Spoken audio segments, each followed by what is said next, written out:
You probably have a piece of potent, like highly active ancient medicine just sitting in your crisper drawer right now. Oh, almost certainly. Yeah. You probably just think of it as a garnish for sushi or maybe a background flavor in a stir fry. Right. Just food. Exactly. But centuries ago, entire medical systems recognized that this gnarly brown root was actually a chemical powerhouse. I mean, capable of fighting everything from severe joint pain to chronic illness. It really is incredible. It is. So today we are looking at ginger, and not as food, but as pharmacology. Welcome to today's deep dive. Glad to be here.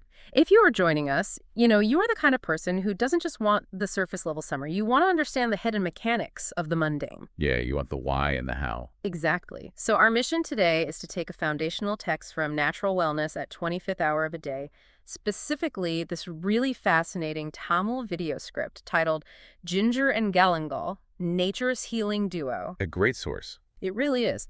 And we're going to use it to completely transform the way you view the baseline ingredients in your kitchen. Okay, let's unpack this. We look at ginger in our kitchens every day, but our sources today suggest it is actually an ancient medical powerhouse. It is. And the paradigm shift here is just significant. We are essentially navigating away from this modern Western impulse to treat food and medicine as two entirely separate categories. Right, like food goes on the plate, medicine comes from a plastic bottle. Exactly. But the source material forces us to look at the intersection of culinary arts, natural chemistry, and the ancient Siddha medicinal system. The proposition is that your spice rack is, and always has been, a sophisticated medicine cabinet. As long as you know how to use it, right? Right, provided you understand the actual biological mechanics of what these plants are doing to the human system. Okay, so let's start with the fresh root itself. In Tamil, ginger is known as inji. Right, inji. And the text establishes that this root has been utilized for centuries as a frontline defense against a rather staggering list of ailments. It explicitly mentions treating fevers, colds, and coughs. Yeah, all the standard things we associate with feeling under the weather. Right. And the underlying mechanism, according to the source, is that ginger contains specific natural compounds that actively reduce body inflammation and boost the immune system. What's fascinating here is how the text lists conditions that, well, under a modern diagnostic lens, seem entirely disconnected. Oh, totally. I noticed that too. Yeah, it claims fresh ginger improves overall digestion, curbs diarrhea, stops nausea and the sensation of vomiting, and reduces indigestion. Which are all gastrointestinal issues, gut stuff. Exactly, gut stuff. But then it immediately notes that it significantly reduces joint and muscle pain. Wait, really? Yeah, which shifts us entirely into the musculoskeletal system. And that transition from the gut to the joints is where the modern understanding of medicine often just hits a roadblock. Oh, completely. I mean, think about it.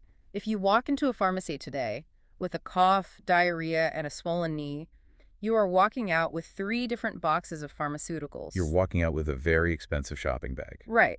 You buy a syrup for the respiratory tract, an antacid or binder for the stomach, and a non-steroidal anti-inflammatory pill for the joint. The Western approach isolates the symptoms based on geographical location in the body.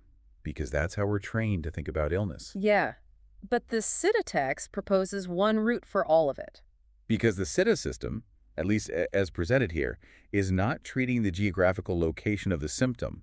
It is treating the underlying systemic failure. Which is inflammation. Precisely. When the text highlights ginger's natural compounds and their ability to reduce body inflammation, it is identifying the unified mechanism of action. Inflammation is basically the body's natural response to distress. So it's like an alarm system going off. Yeah, but when that immune response becomes chronic or widespread, it simply manifests differently depending on the local tissue. Okay, I see. So the symptom is just the alarm bell ringing in a specific room of the house. That's a great way to put it. Like in the gut, the alarm sounds like indigestion or diarrhea. In the respiratory tract, the alarm is the irritation that causes a violent cough. And in the tissue between your bones, the alarm is joint and muscle pain. And modern over-the-counter medicine often functions by just, muffling the alarm in that specific room. Right, like taking the batteries out of the smoke detector but ignoring the fire. Exactly. A cough suppressant doesn't necessarily cure the respiratory distress. It numbs the reflex. But the text frames ginger differently. The natural anti-inflammatory compounds aren't acting as localized symptom suppressors. They are functioning systemically. So I want to break down how that systemic function actually works conceptually, because we often use the analogy of the body's immune system acting like a firefighter. You do, yeah. The idea that you ingest a piece of fresh ginger and it acts like a tiny emergency responder rushing to put out a fire in your stomach or your knee. But looking at the source text, that feels a bit too, I don't know, cartoonish. It is a bit simplistic, yeah. That's too localized. It implies the ginger has to physically travel to the knee joint to do its work, which oversimplifies the chemical reality of how digestion works. Right. So a more accurate way to look at this, based on the text's assertion that ginger actively reduces systemic body inflammation, is to think of inflammation not as a localized fire, but as a blaring, malfunctioning security system in the body. Okay, I like where you're going with this. Right. So the immune system has been tripped, the alarms are ringing everywhere, and the body is attacking its own tissues out of confusion. The fresh ginger doesn't act like a firefighter trying to smash the alarm with an axe. No, of course not. The compounds in the ginger act as a highly specific chemical key. You ingest it, it enters the bloodstream, and it circulates through the entire system until it finds the master control panel of that immune response. Oh, that's spot on. It inserts the key, turns it, and resets the alarm system. The body stops attacking the knee joint, it stops rejecting the contents of the stomach, and it stops inflaming the respiratory tract.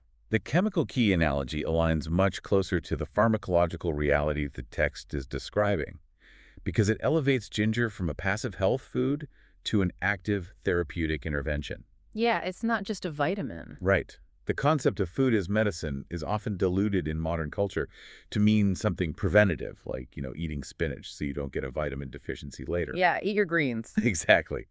But the source material is presenting ginger as an acute treatment. It is actively hunting down fevers and neutralizing the sensation of vomiting. Which fundamentally changes the stakes of cooking, if you think about it. It really does. If a simple root regulates the gastrointestinal tract and soothes joints purely through its natural anti-inflammatory compounds, then chopping it up for a meal isn't just about building a flavor profile. It is a daily low-level pharmacological intervention. The person preparing the meal is administering a natural chemical treatment to the family's immune systems. The culinary arts, in this context, are really an extension of medical practice. That sets up a fascinating baseline for the fresh root. But the source material introduces a second phase that demands we look at the physical mechanics of preparation. Yes, moving from fresh to dried. Right. The text introduces us to suku. And suku is just the dried form of ginger. But the claim made here is that drying the ginger does not just preserve it for pantry storage. No, it does a lot more than that. The text says the drying process fundamentally strengthens certain medicinal properties. And here's where it gets really interesting. I find myself highly skeptical of the mechanics here. Oh, why is that? Well, think about it. If you take a piece of fresh ginger and you leave it in the sun or apply heat to remove the water, you are just subtracting H2O. Right, dehydration. You are left with less overall mass. How does the mere absence of water fundamentally alter its medical capabilities rather than just concentrating its flavor? Like, it's still just ginger. Right. Well, this skepticism is completely warranted if we only view the plant through the lens of modern nutritional macros, like carbs, proteins, fats, water. Exactly. But to understand the transition from inji to suku, we have to look at how the text positions suku within the Siddha system. The text explicitly states suku holds a highly revered, crucial place in this medical tradition. It's not just a backup for when you run out of fresh ginger. Not at all. It attributes a completely different set of actions to it. It says it balances something called pitta. It relieves constipation. It removes internal coldness by generating bodily heat. It reduces bloating and gas. Okay, and that list of ailments is structurally different from the fresh ginger list. Very different. We've moved away from active inflammation like fevers and joint pain, and we are suddenly talking about heavy, sluggish conditions, constipation, bloating, gas. These are conditions of biological stagnation. Stagnation is the crucial word there. Notice the specific language the source uses regarding suku. It says it removes internal coldness by generating bodily heat. Right, generating heat. This introduces the concept of thermogenesis into the pharmacological equation. When you take the fresh, water-heavy root of inji, it possesses hydrating, cooling properties alongside its anti-inflammatory compounds. Okay. The water content basically mediates the intensity of the plant's natural oils. Oh, I see. It dilutes the chemical intensity. Exactly, it acts as a buffer. But when you put that root through the stress of severe dehydration, you're systematically stripping away the cooling buffer. You're taking the brakes off. Yes, you are altering the cellular structure of the plant. What is left behind is a deeply concentrated, volatile matrix of heat-generating compounds. In the Siddha system, Pitta is the principle associated with heat, digestion, and metabolism. So by removing the water, you create a substance that introduces a profound systemic heat into the human body. Precisely. So the alchemy of dehydration isn't just about preservation. It's not just making it last through the winter. No, not at all. It's about stripping away the hydrator to unleash a metabolic stimulant. If fresh ginger is the chemical key that turns off the alarm system of inflammation, then dried suku is an internal furnace. An internal furnace designed specifically to melt biological stagnation. I mean, consider the mechanical nature of constipation or severe bloating. It's stuck. Right. The digestive tract has lost its kinetic energy, the muscles are sluggish, the material is trapped, the system is fundamentally cold and unmoving. And what about respiratory stuff? Well, a chest cold, similarly, is a condition where mucus is thickened and settled heavily in the lungs, is stagnant fluid. And you cannot treat stagnation with a cooling hydrator. You need thermal energy to break up the mass. You need heat. You need the internal furnace of the suku to warm up the digestive tract, stimulate the kinetic movement of the intestines, and basically push out the trapped gas. Yes. And in the respiratory system, you need that generated heat to thin out the thickened mucus so the body can expel it. The Siddha practitioners recognized this centuries ago. They observed that altering the physical state of the herb completely altered its function in the human body. Without even having modern lab equipment. Exactly. They didn't require electron microscopes to monitor the molecular concentration of volatile oils during the drying process. They rigorously observed the systemic outcomes in human patients over generations. So they mapped it out through trial and error. Yes, mapping out the reality that the alchemy of dehydration unlocks a totally different set of tools from the exact same plant. It really requires a profound level of observational science. Somebody, somewhere, realized that eating the fresh root mitigated their joint pain. When they left that root out to shrivel into a hard rock, eating it suddenly cured their constipation and balanced their pitta. It's brilliant. They essentially realized this botanical tool had a hidden mode, and the trigger to activate that mode was simply thermal stress and time. It demonstrates that traditional medicine is not just random folklore. It is a highly systematized, empirical process. The categorization of fresh inji for inflammatory distress and dried suku for cold stagnation shows a deeply nuanced understanding of both botany and human physiology. Yeah, and the source text takes this theoretical understanding of hot and cold, fresh and dried, and grounds it in a very specific, actionable application. The recipe. Exactly. It provides a recipe for a traditional preparation called Inji Rasianam, which translates to a ginger potion or decoction. This section of the text bridges the gap between high-level Siddha theory and practical kitchen pharmacology. And the recipe itself reads like a chemical formula. The parameters are incredibly rigid. Yeah, it's not a suggestion, it's a blueprint. It calls for 50 grams of fresh ginger and 50 grams of cumin, which is also referred to as jeera in some contexts. But the source text really focuses on the interaction between these two specific botanicals. And that 50-50 ratio immediately stands out to me. It implies a required equilibrium. You don't just throw a handful of one and a pinch of the other. The text dictates an equal balance by weight. If we connect this to the bigger picture, neither compound is meant to act as a mere background flavor. Right, they're both the star. The equal ratio ensures the active compounds of the ginger are met with an equal concentration of the active compounds in the cumin. They are designed to operate in tandem.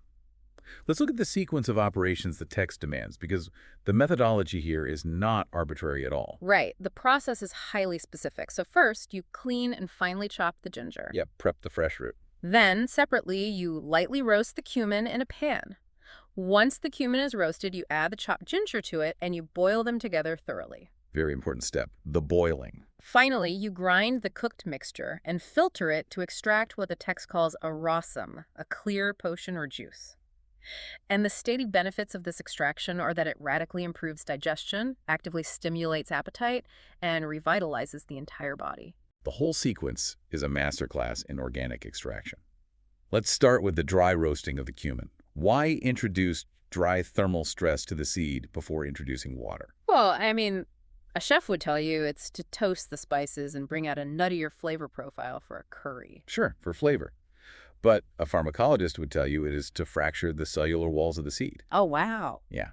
Cumin seeds encapsulate highly potent volatile oils and digestive compounds. If you just drop a raw cumin seed into room temperature water, those compounds remain largely locked inside the fibrous shell of the seed. It's sealed tight. Exactly. But the dry heat of the pan induces thermal stress. It cracks the microscopic vaults within the feed, forcing those essential oils to the surface. So you are intentionally damaging the structure of the seed to access the payload. Exactly. You expose the volatile oils. Only then does the text instruct you to add the finely chopped fresh ginger and begin the boiling process. So the boiling water acts as the solvent. Yes, the boiling water is the extraction medium. The sustained heat of the boiling water draws out the anti-inflammatory compounds from the chopped ginger. Okay, I follow. Simultaneously, it acts upon the freshly exposed essential oils of the roasted cumin.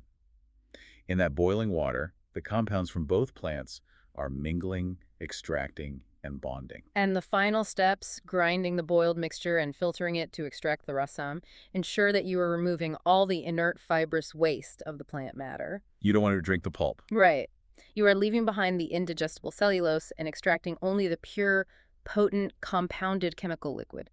The Ingirasianum isn't a tea, it's a synthesized botanical serum. A serum specifically designed to revitalize the body. But we have to distinguish what revitalize means in the context of cytomedicine versus our modern dietary habits. That's a good point.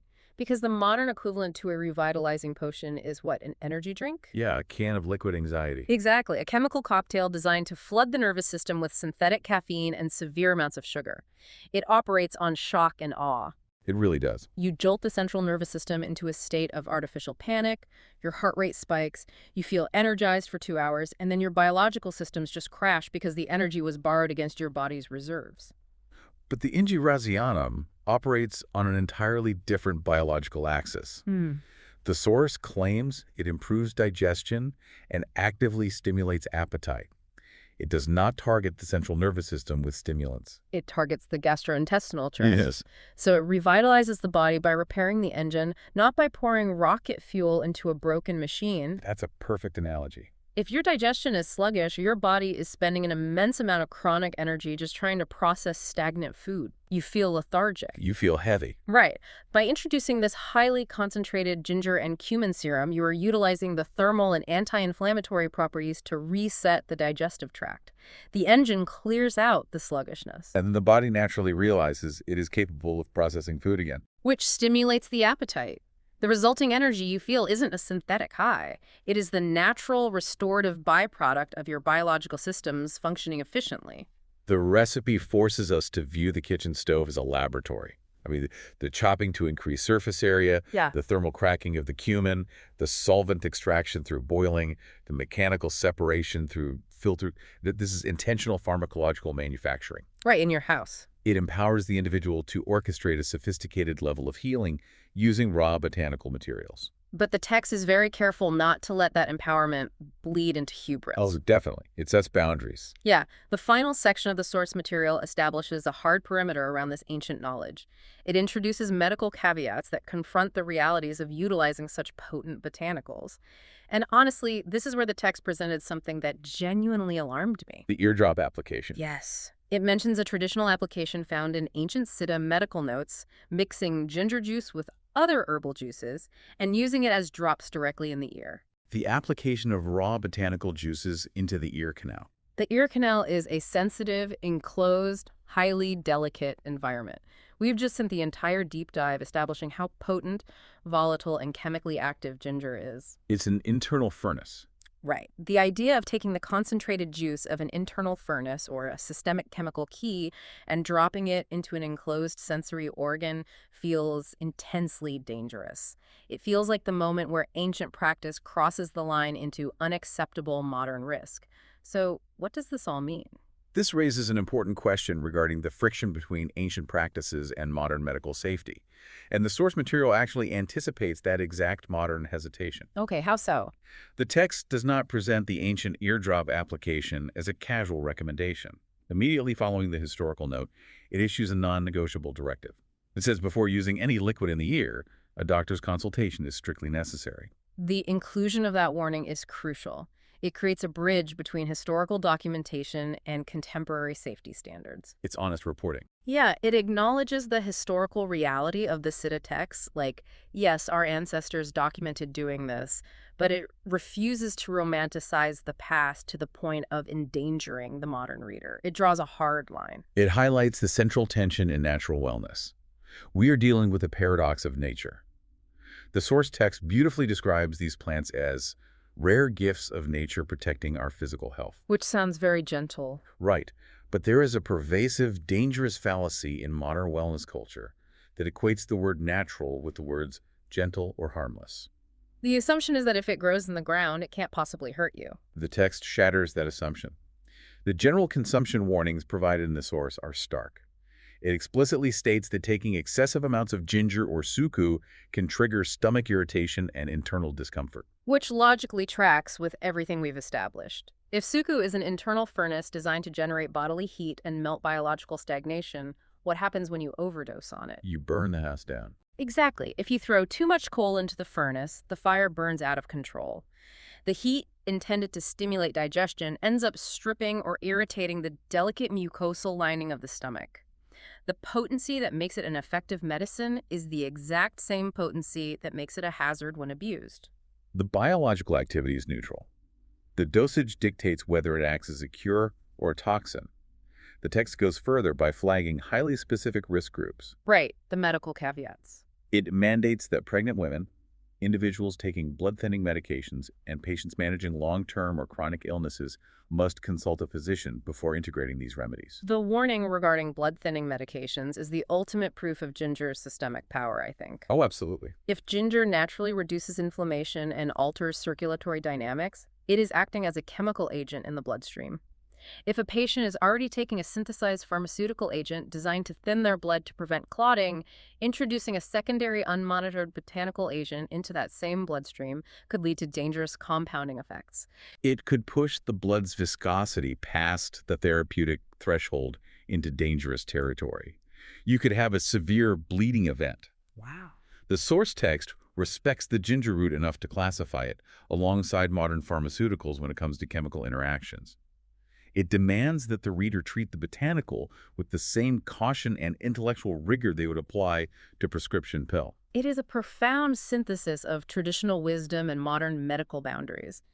It doesn't ask the reader to abandon the Siddha system. It asks them to integrate it intelligently. Exactly. To recognize the ginger root and the dried suku not merely as culinary afterthoughts, but as tools of immense capability that demand respect, precise methodology, and a deep understanding of human physiology. The mundane is elevated to the profound.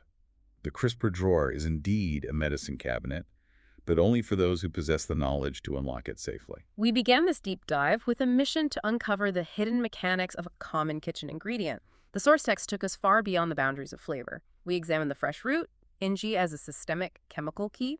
The master switch. Right, capable of resetting the immune system's localized alarms to neutralize inflammation across the entire body, from the digestive tract to the musculoskeletal system. And then we analyzed the alchemy of dehydration, exploring how the Siddha system utilized thermal stress to strip away cooling hydrators. Transforming the plant into suku.